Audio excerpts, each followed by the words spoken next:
So let's go ahead with the general characteristics of non-contact forces. So what is that? They are equal and opposite, depends upon the distance between the object, depends upon the medium between the objects in case of electrical and magnetic forces, except in case of gravitational forces. The gravitational force is always of attractive nature, while the electrostatic force and the magnetic force can either be attractive or repulsive. The magnitude of non-contact force on the two bodies depends on the distance of separation between them. It decreases with the increase in separation and increases as the separation decreases. It varies inversely as the square of distance of separation.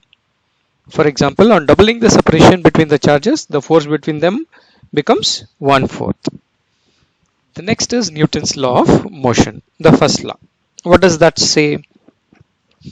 It is also called the law of inertia. Inertia is nothing but the property of the body and its ability to change its state of rest or of uniform motion by itself, or inability. It's not ability, it is inability.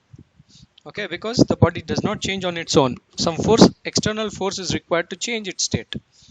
So the property of that body, which is inability to move from rest or inability to move, let us come to rest, is called inertia. And the first law is called the law of inertia. What does that say?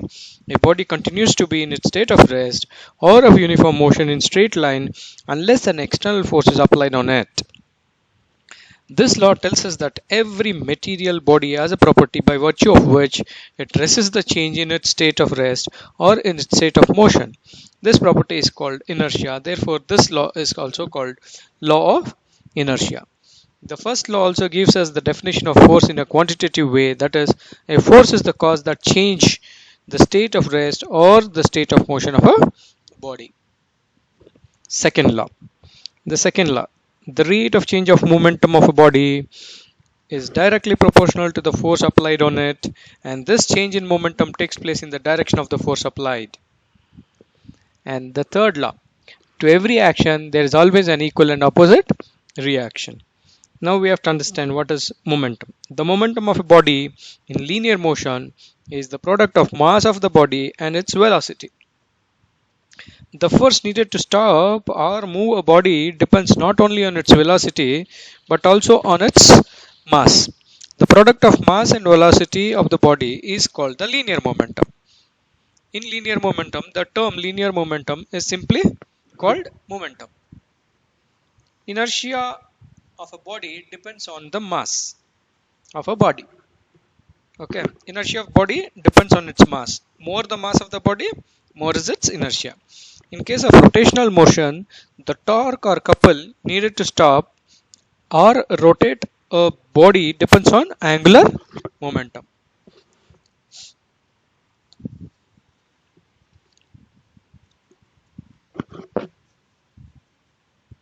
Let's see the change in momentum due to change in mass. In a rocket, the fuel burns and the burnt gases are ejected out through a nozzle with a very high velocity. The mass of the rocket therefore decreases with time. If the rocket moves up with a constant speed, its momentum will decrease due to the decrease in mass. At any instant, the rate of change in momentum of rocket is equal to the product of the rate of decrease in mass of rocket and the velocity of the rocket. This product gives the magnitude of force acting on the rocket at the instant. The direction of force on the rocket is opposite to the direction in which the gases are ejected. Actually, a rocket does not move up with constant speed, but it moves up with a continuously increasing speed. So now we will try to understand what is impulse. Impulse is nothing but the product of force and the duration for which the force is applied. Now we have the units of forces. In CGS unit, we have dyne. And what is one dyne? One dyne is that force which, when acting on a body of mass 1 gram, produces an acceleration of 1 centimeter per second square. And SI unit is 1 Newton. So what is the definition of 1 Newton? 1 Newton is that force which, when acting on a body of mass 1 kg, produces an acceleration of 1 meter per second square. And the relationship between Newton and dyne is 1 Newton is equal to 10 to the power of 5 dyne. Now we have equations of motion, and three equations of motion are V is equal to U plus AT, S is equal to UT plus half AT square, and V square is equal to U square plus 2AS. Now we'll try to understand translation and rotation motion. When a force acts on a stationary rigid body which is free to move, the body starts moving in a straight path in the direction of the force. This is called a linear or translation motion. For example, on pushing a ball lying on a floor, it begins to move. But if a body is pivoted at a point, the force applied on the body at a suitable point rotates the body about the axis passing through the pivoted point. This is called rotational motion. When a force is applied normally on the handle of a door, the door begins to rotate about an axis passing through the hinges on which the door rests. This is called rotation motion. Moment of turning. Moment of a force or torque, which is also called turning effect. Consider a body which is pivoted at O. If a force F is applied horizontally on the body with its line of action in the direction of Fp, the force is unable to produce linear motion of the body in its direction because the body is not free to move. But this force turns or rotates the body about the vertical axis passing through the point O in the direction shown by the force rotates the body anti-clockwise. The turning effect of force applied on the body about an axis is due to the moment of force or torque. Now, the factors affecting the turning of a body: the magnitude of force applied and the distance of line of action of the force from the axis of rotation. The moment of force is equal to the product of magnitude of force and the perpendicular distance of the line of action of the force from the axis of rotation. So moment of force is force into perpendicular distance, and this moment of force is a vector quantity, and the moment of force, if it is anti-clockwise, it is positive, and if it is clockwise, we take it as negative. How? The direction of turning produced on the body depends on the point of application of the force and on the direction of the force. If the turning effect of the body is anti-clockwise, moment of force is called the anti-clockwise moment and it is taken positive.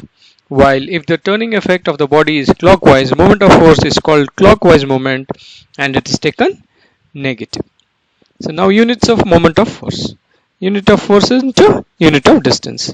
So that is nothing but in SI it is Newton meter, in CGS it is dyne centimeter. So we can see some effects of like some examples of turning effect of force. To open or shut a door, we apply a force. It can be a push or a pull, normally to the door at its distance, that is P, which is at a maximum distance from the hinges. Guys, let's get started and we'll do a quick revision. Force. So force when acting on a rigid body, if it is not pivoted, then it will give you a linear motion or translatory motion, and if it is pivoted, it will give you a rotary motion. And in case of non-rigid objects, it will change, like the force can change the shape, structure and size of the object, as we all know. And now coming to turning effect of force. Okay, if the object is pivoted and the body is rigid, the rotational motion is created when the force is applied on the object. Okay, next, so what is the moment of force? That is nothing but force into the distance, and the unit is Newton meter, and which is also called joule. The unit of moment of force is joule or Newton meter. And the turning effect of force when it is in the anti-clockwise direction, it is positive, and if it is in the clockwise direction, it is taken as negative. And the turning effect of force is maximum, or moment of force is equal to force into distance, okay, and moment of force can be 0, okay, if the distance is 0, and it can be 0 if the force is 0, okay. Moment of force, can it be 0 is a question. So moment of force can be 0 if force is 0, or the distance is 0, or if the force passes through the pivoted axis.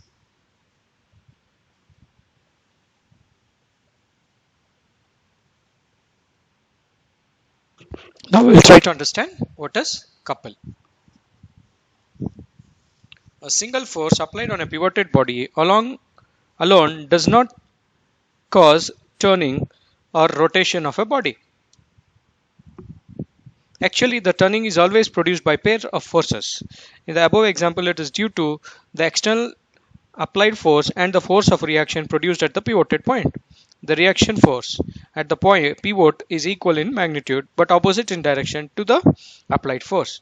The moment of this force of reaction about the pivot is zero. Such a pair of forces is called couple. So now the definition of couple is the two equal and opposite parallel forces not acting along the same line form a couple. A couple is always needed to produce the rotational force. For example, open when we open the door, the rotation of the door is produced by a couple consisting of two forces.